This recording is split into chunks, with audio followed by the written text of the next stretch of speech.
My name is Brian Abbott, and I'm the founder of 310Antiques.com.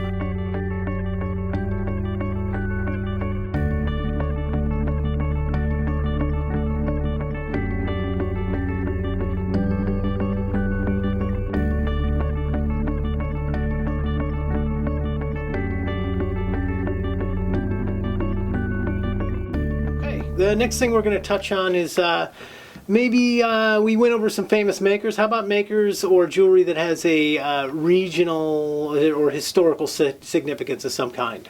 And I've got a few examples here to go over with you. Let's start on the top with this little suite, a brooch and 2 earrings. This was made by a Los Angeles manufacturer. And it is engraved Los Angeles 1930 on the back of the brooch.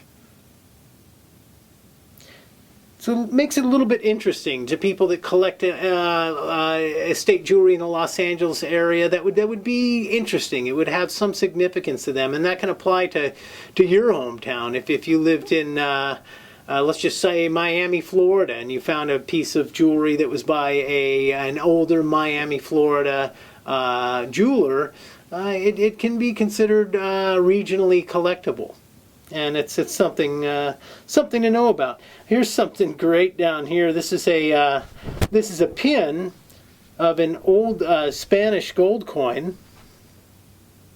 This pin is probably put together in the 1850s.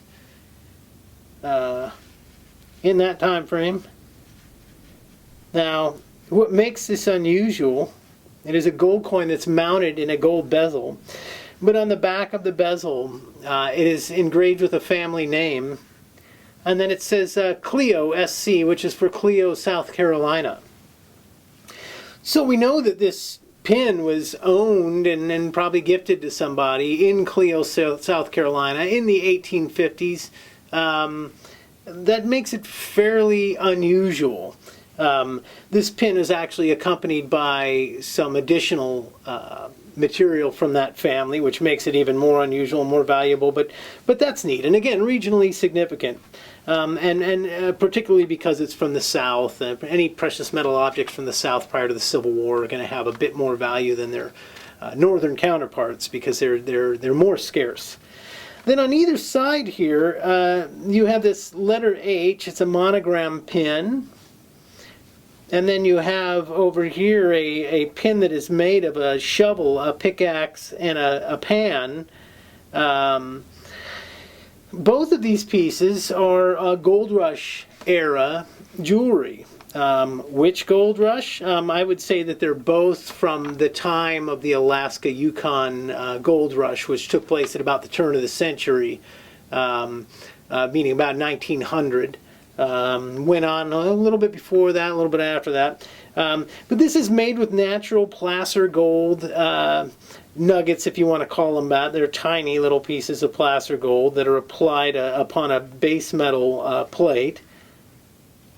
And this over here, this pin was actually made by a Seattle manufacturer, Mayer Brothers of Seattle, who are out of business now, but they were actually still in business when I was a kid starting in this industry, and I used to shop at Mayer Brothers to buy jewelry findings.